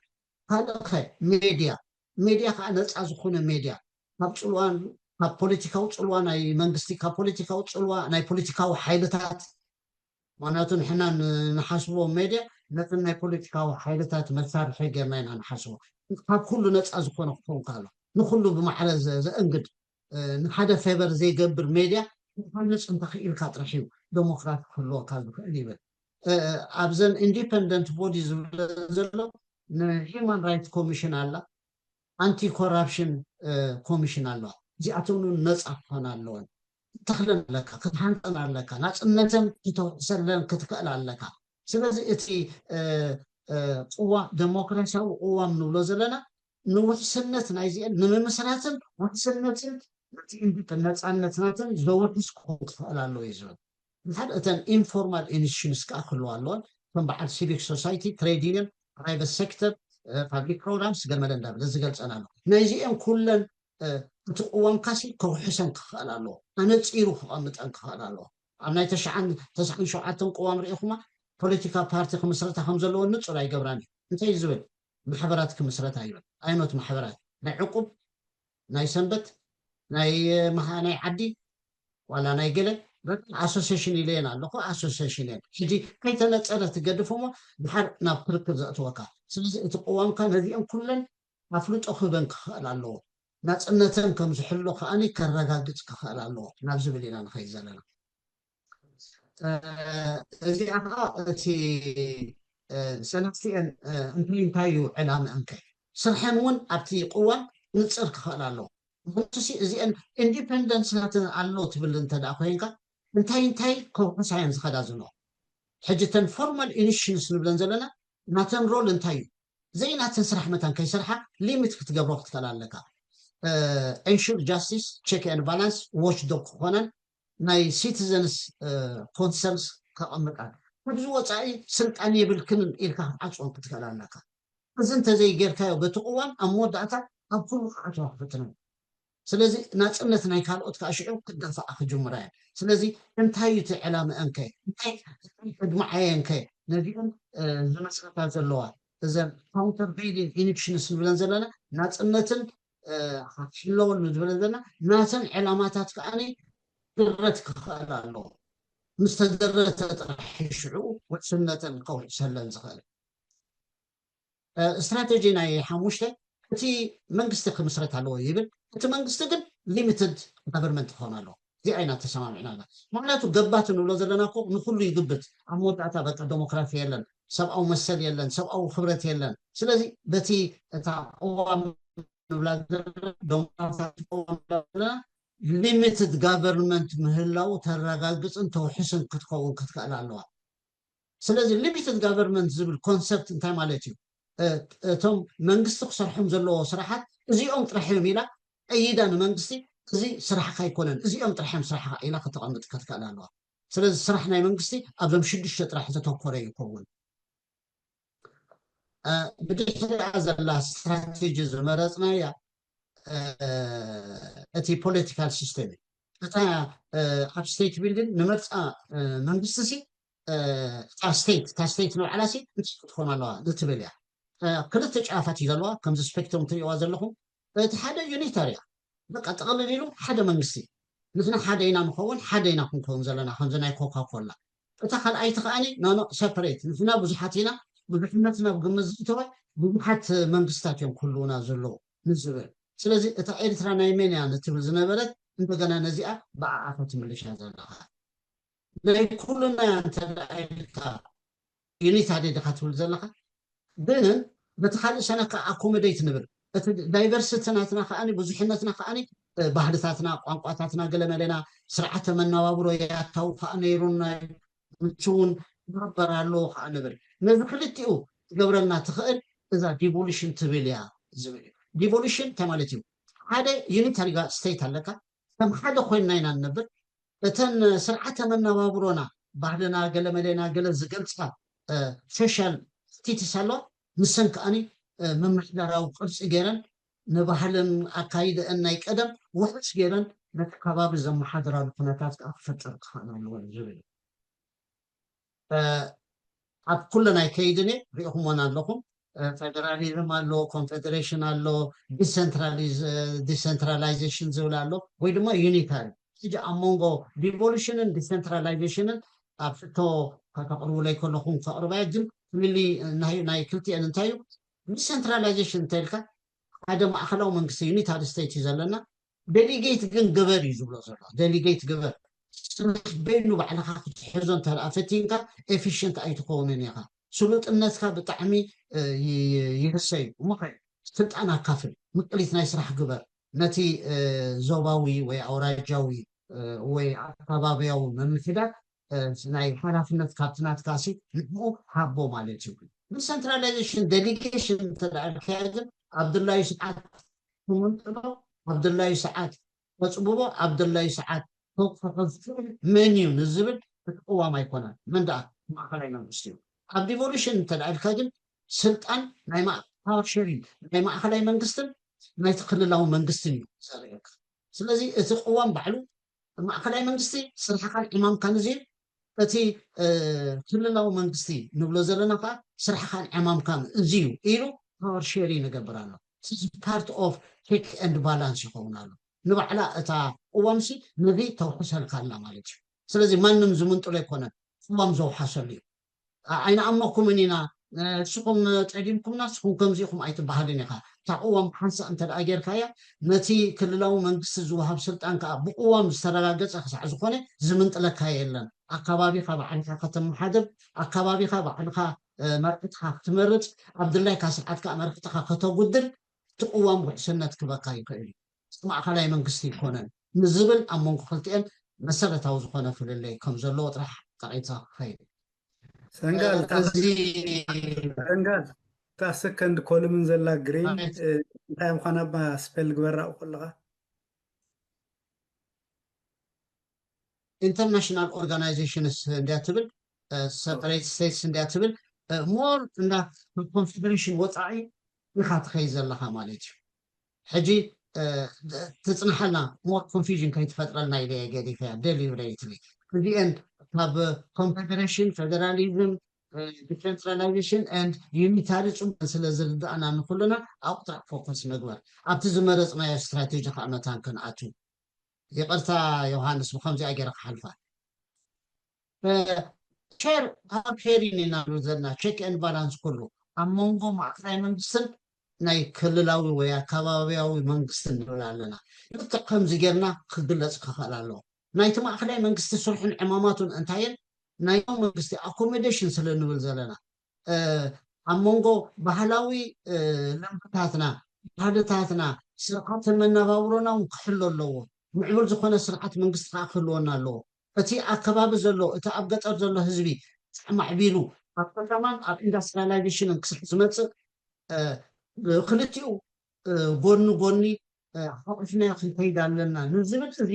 زي devolution ترحيو بزنا زفقل سوالنا سلازي devolution تلك تسلطان ناي منجستي وانكتيو مخانو إلكا زلحا بدليت نايت معخلاي منجزي كونس بطوان زقلت قابلنا نوناتهم عمام كأني اتقوان كوبومي نخلتيهم بحبار زهوبهم كوبومي خير حجي أتي ناي minority rights ندابلنا نزاروبو ناي majority rights راح يكون minority rights نبلو أبزي ناي حبار هون كله جن نتيهم jointly كوينهم ترحيهم زقوبو سلازي أتي minority rights كأبزي أتي باي كاميرا ندابلنا نقولتو نزيهم فلتيهم فلاليو زقمتيو نزيهم بزساسيو كل سلازفون أقوى عطوني يعني باي كاميرا دو مونو كاميرا زبل قديفنا تأمرو جن كاينس نزيل بقلب ما يحبر حلافنته هلو من بينهم حلافنته هلو نزبل جن استعملوا أنا نسا أبتي devolution إلنا في المرض كلنا مالتي شار شيء تي استراتيجنا secularism نزخلتيو من منستي فيزو من ساو مدبر قرعو نتقرا من في تبر زمصن ሃይማኖታዊ ትካላትን ሲ ክልቲኦም በይኖም እዮም ክልቲኦም ኢንዲፔንደንት እዮም ንምባል እያ እዛ ሴኩላሪዝም ትገልፅ ዘላ እምር ናይ ሴኩላሪዝም ብዙሕ ግዜ ኣይ ትተሓዋወሰና ስለ ዝኾነ ስኢለ ግለፅ ከበላ ሴኩላሪዝም እንታይ ማለት እያ መንግስቲ ስርሑ ጥራሕ ይሰርሕ ሃይማኖታዊ ትካላት ከዓኒ መሰለኒ ምክንያቱ ካብቲ ሰብኣዊ መሰል እዩ ማዕከል ስሒበትና እቲ ፋውንዴሽን ሰብኣዊ መሰል እዩ ሰብኣዊ ክብረት ንብል ስለ ዘለና عبدالله كأخذ أمن كأسر أو مسل سلزخونة متمنقسي أبصر أو مسلات متان كأتو نسألنا تنايتن هيمانوتاو تقالات متان هو حس سيكولاريزم تخورا حاجة سيكولاريزم تاي مالتيو تحس أتو كونتنت انتدعينا أبناي منقساو بتمرتي هيمانوتاو ريليجن انستراكشن تمرتي أي تهبيني خا نبرايفت ناي هيمانوتاو تقالات public fund أي تهبيني خا ناي قدمنا هيكونن كسمانكم أتقوى من تدعزي وتيو هيمونتاو بعالات نايتا هدر منجست بعالات يكونوا يقول اليوم ريكوغنايز كي تقوبرم تخيليها برودكاستين حتى ما يمتساوي مكتوب نهيمونتاو تكالات نجزي ختم الدبلن نجدن أي كوي تجددنيها سابسيد ختهب قلمنا أي تجددنيها زبل أمر يزحز كم ذا أمر يزحز معناته حجي حماتنا تنببين سلازخانه فبن أنت العجبيرو جن إذا متستوي متعنا سلاز إذا متأتتاو فاند جيرو خهب حبيرنا ناي حبار سرحيمون عقب لهم مجمرة عندنا حيار سلازخانه نسو اللي مونوبولي فارم سلازلا عرم تبشتين متى سنتبت هو فلالو أب زبليو سلاز مريج أنا سيكولاريزميو أبا أنا كيفرا كيت بيلين شاد شيت هو عايتي وطبعا خير ليكاي معناته محبر بوليتيكاو فتحت راح يكون محبراو فتحت راح يكون وطبعا فتحون أكلنا يتي صات حاجري سلازبلنا نزي أون استعمرج أنا أو عقمتنا لنا بين market driven economy with limited government intervention ناي government intervention جن هذا لا ينت هلو جن دروت كأني بتقوم دروت كون كانوا نعبنت مونيتاري بوليس خوت ناتو سلطاني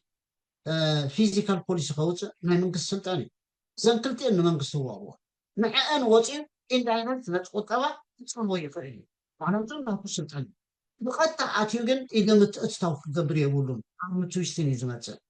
فيفا حكم انت كنكم امنات عشا حقتها يوصو دانتا جيرون قد توادر تكونوا قد يفقدوا له سز اب قطوا خاني ودد سلازخونه تمنقص حقيه وصنا يصوتا سلازلو بحلو تقوت عقد صوتا انت دعاتي ولا بمرحو ناي ንግዲ ተመሪሐ ክኸይደ እንተበለ ኩሉ ግዜ ዕንፅፅ እዩ ዝፈትን ስለዚ እቶም ዓንተወይ ዝበልና ብሞኒተሪ ፖሊሲ ብፊዚካል ፖሊሲ ገይሩ ነቲ ቁጠባ ማዕዝን ከትሕዝ ይኽእል እዩ ኣየናይ ዕብየት ናይ ቁጠባዊ ዕብየት ኣይኖትዮም ናትና ኢሉ ኣፅኒዑ ናብኡ ገፁ ከም ዝኸይድ ክገብር ይኽእል እዩ ኢንሴንቲቭ ብምሃብ በቲ ሞኒተሪ ፖሊሲ ፊዚካል ፖሊሲ ንብሎ ዘለና ቀጥታውን ምትእትታውናቱ ግን እንተዘይተገብረ እዩ ዝሓሸ ባት ሊሚትድ ኢና ልናዮ ዘለና እቲ ቅዋም ብናይ ሓባር ስምምዕ ኣበይ ኣበይ ክኣቱ ይኽእል እውን ኣብ ቁጠባ ክገልፆ ይኽእል እዩ ሊሚትድ ጥራሕ ኢና ንብል ዘለና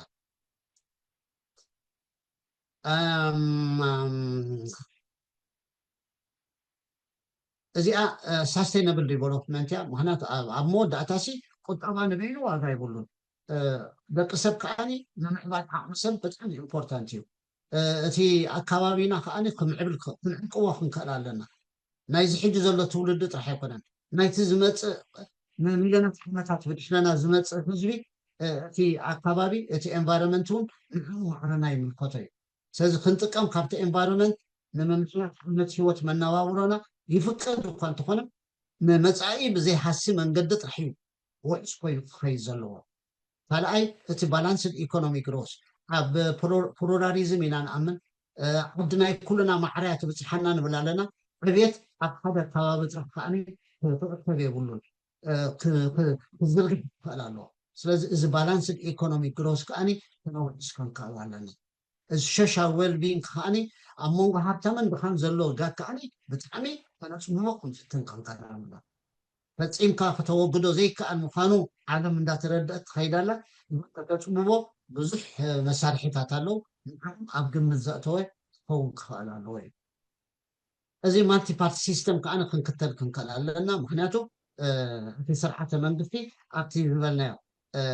ብውድድር ናይ ፖለቲካ ፓርቲ ኢኻ ስልጣን ትሕዝ ኣብ መወዳእታ ንዝብል ኣምር ስለ ዝኾነ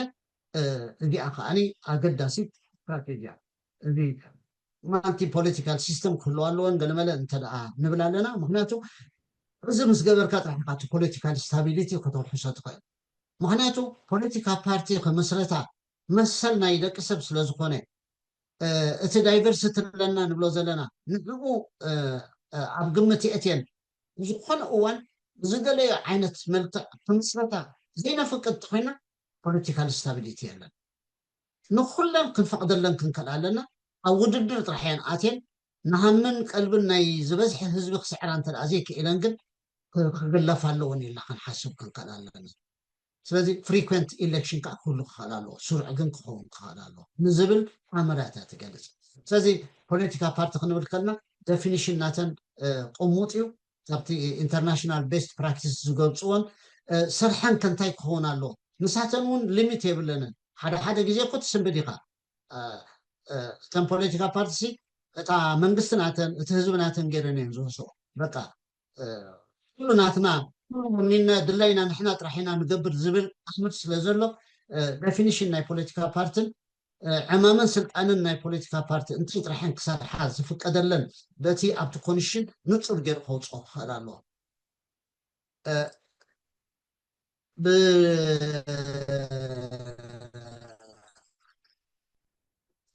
ስለዚ ብዛዕባ ፖለቲካ ፓርቲ ክንዛረብ ከለና ሳይኮቶይ ዝገለፅክዎ እየን እዘን ኣርክቲ ኣብዚ ገሊፀ እየን ዘለኹ ኣገደስቲ ነጥብታት እየን ምስ ፖለቲካ ፓርቲ ባይዘወይ ንሕና ኣብዛ ሕጂ ኣዳሊናያ ዘለና ብህንፀት ሃገር ሰለስተ ሰነዳት ኢና ኣዳሊና ዘለና እቲ ሓደ ነቲ ዓንቶይ ዝገልፆ ዝነበርኩ ነቲ ቅርፃ ናይ መንግስቲ እንታይ ክመስል ክኽእል ኣለዎ እታ ካልኣይቲ ሰነድ ነዘን ፖለቲካ ፓርቲ እንታይ ስታንዳርድ ክህልወና ኣለዎ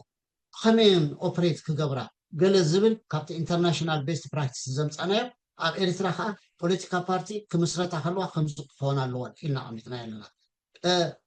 ክምዝገባ ኣለዎን ዲ ላይክ ኤኒ ኦርጋናይዜሽን መንግስቲ ክምዝገባ ኣለዎን ምምዝጋብ ናይ ፖለቲካ ፓርቲ ብመንግስቲ ክሰብ ሰብኣዊ መሰላት እዮም ኢሎም ዝመገቱ ብዙሓት እዮም የለውን ማለት ኣይኮነን ኣብ ኤሮጳ ምዝገብ የብልናን በቃ መፂና ክንወዳደር ኣለና ዝብል ኣብቲ ሱፕሪም ኮርት ናይ ዩሮፒያን ኮሚሽን ክስ ቀሪቦም ነይሮም ክልተ ግዜ ግን ንሰብኣዊ መሰል ንምዝጋብ ንሰብኣዊ መሰል ዝጥሕስ ኣይኮነን ተባሂሉ ሮልድ ኣውት ኮይኑ እዩ ስለዚህ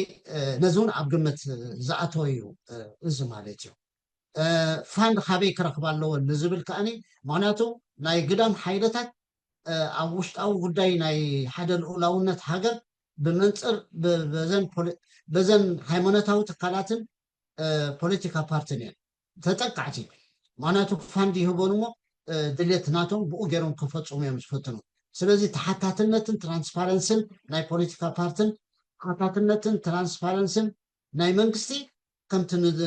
ዝቅዋም ክህልዎ ዘሎ ነተን ፖለቲካ ፓርቲን ንሃይማኖታዊ ትካላትን ከዓኒ ኣፀቢቐን ንረብሓ ናይ ካልኦት ከየገልግላ ትራንስፓረንሲ and accountability ናቱ ከም ዘድልየ እውን ኣብቲ ሰነዳትና ኣቐሚጥና ኣለና እታ ብድሕሪኣ ዘላ እንታይ እዚ ምርጫ ፖለቲካዊ ፓርቲታት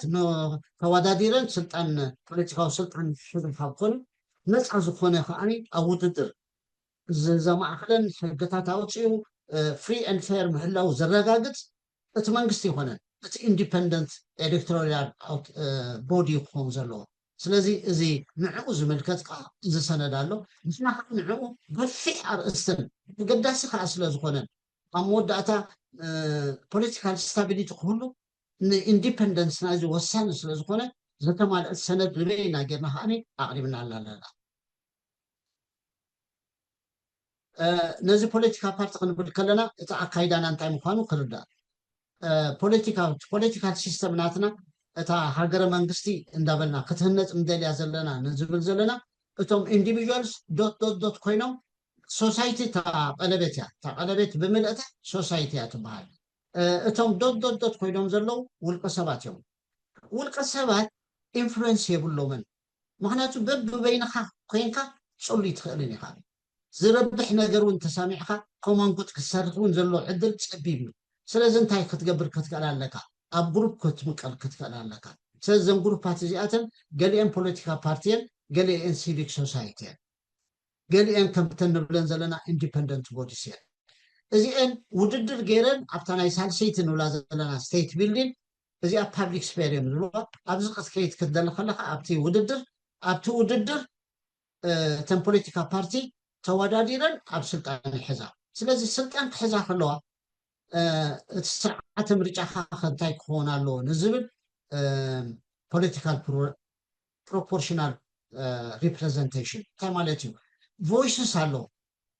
ናይ ማይኖሪቲ ራይት ክሕልየ ትብል እንተደኣ ኮይንካ ኣብ ነፍሲ ወከፍ ናይ ምርጫ ዞባ ዝለዓለ ዝረኸበ ድምፂ እንተደኣ ትወስድ ኣለካ ማጆሪቲ ኢካ ትብል ዘለካ ማለት እዩ ናይ ማጆሪቲ ድምፂ ጥራሕካ ሒዝካ ትኸይድ ዘለካ ስለዚ ካብ ሓንቲ ናይ ምርጫ ክልል ሓደ እቲ ናይ መብዛሕትኡ ሰብ ድምፂ ዝረኸበ ናይ ግድነት ኣብቲ ባይተ ይኸይድ በቲ ፕሮፖርሽናል ሪፕሬዘንቴሽን ከዓኒ ነተን ናይ ማይኖሪቲ ዝበሃላ ዘለዋ ግን ሰርተይን ትሬሽሆልድ እንተደኣ ሓሊፈን ኮይነን ንሰን እውን ተደራቢ ኮይነን ድምፀን መታን ክስማዕ ኣብቲ ፓርላማ ዝኸዳሉ ኩነታት ክህሉ ኣለዎ ስለዚ ድምፂ ናይ ኩሉ ኣብቲ ፓርላማ ሪፕሬዘንትድ ክኸውንን ክስማዕን ኣለዎ ዝፍቅድ እዚ ፕሮፖርሽናል ሪፕሬዘንቴሽን እሞ ንዕኡ ከዓኒ ከም ኣምር ተቐቢልና ኣለና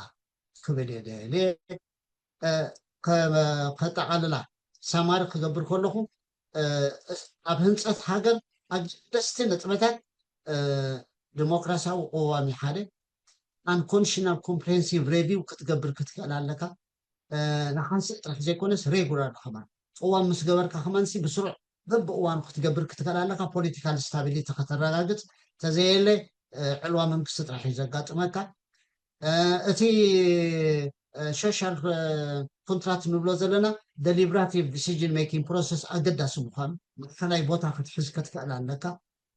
ኢንዲፐንደንስ ኦፍ ካውንተርቬይሊንግ ኢኒሽንስ መሰረታዊ እዩ ነቲ ኣብ ህንፀት ሃገር እዚ ከተውሕዝ ዘይክኢልካ ኣብ ህንፀት ሃገር ደኺምካ ፌይል ጌርካ ጥርሕካ ትኸይድ ዲቮልቭድ ጋቨርንመንት ዊዝን ዩኒታሪ ስቴት ንኩነታት ናይ ሃገርና ኣብዚ ኣእቲኻ እዚ ክንገብር እንተኽኢልና ጥራሕ ኢና ውሕዝ ዝኾነ ህንፀት ሃገረ መንግስቲ ክህልወና ዝኽእል ማልቲ ፓርቲ ሲስተም ናይ ግድነት እዩ ማርኬት ኢኮኖሚ ዊዝ ሊሚትድ ጋቨርንመንት ኢንተርቬንሽን ማለቱ ህንፀት ሃገር ክንብል ከለና ናይ መወዳእታ ዕላምኡ ዓይነት ህይወት መነባብሮ ናይ ደቂ ሰባት ንምምሕያሽ እዩ ስለዚ ብኸመይ ይመሓየሽ ከኣኒ ኣብቲ ዲሞክራሲያዊ ቅዋም ክንፀር ስለ ዘለዎ ተነፂሩ ኣቐሚጥና ኣለና ኢንዲፐንደንት ኢፒኤም ሳስቴይናብል ዲቨሎፕመንት ዝብላ እየን እሞ የቐኒየለይ ወዲእ ኣለኹ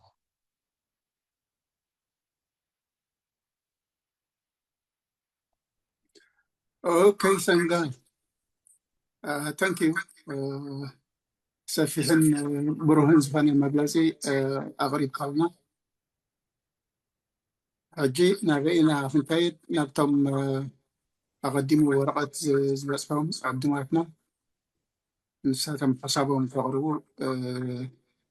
أدل كان هيرينا على تيب thank you. دكتور صالح إجازة العالم طلال لي رأي أنا يري أمير لهن إجازة العالم مودانا جيري مالتي أي قولتكم لا أنا أسف سأقول اسم الله فاست دكتور كيداني أنتي كتب لنا تخيل دحن بس ما هم الناس أوعنا تنقاو زمنا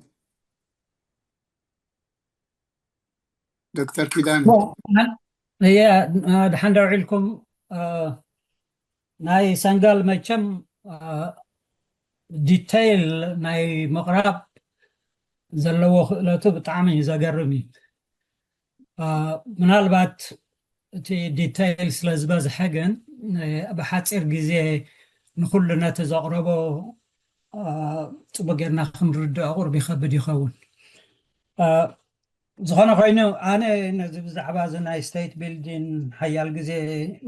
صريح لندي بمنتاي مجمرتا حنت خابتي زمغبر كوا مسلني